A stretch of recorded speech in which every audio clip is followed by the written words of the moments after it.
Grade 3 surfaces, distance from border, and apply it to a negative value, so we're able to actually get the noise to be additive. Furthermore, add a scatter and a line, and as you can see the values right there.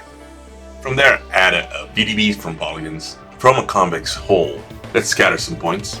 We need these points in order for us to actually connect them together, and then find edge path. Simply follow the settings that I'm using.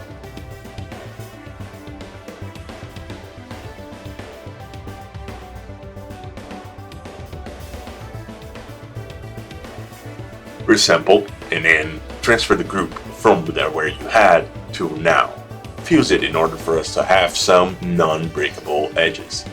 And then connect the points again so we actually have some veins surrounding it.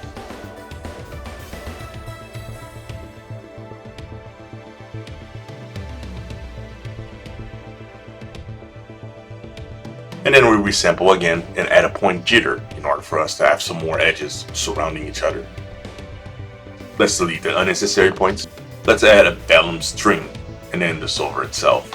Follow the settings that I'm showing.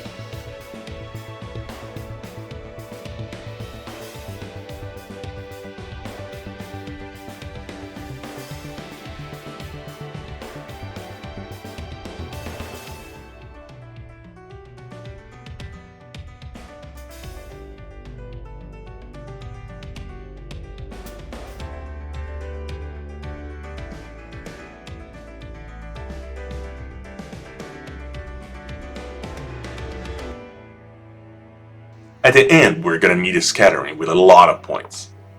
We also need a p-scale float attribute in order for us to actually have the particle fluid surface correctly placed.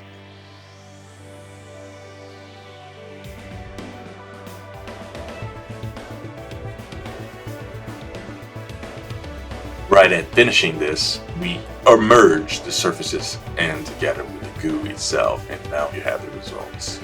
Thank you so much for watching.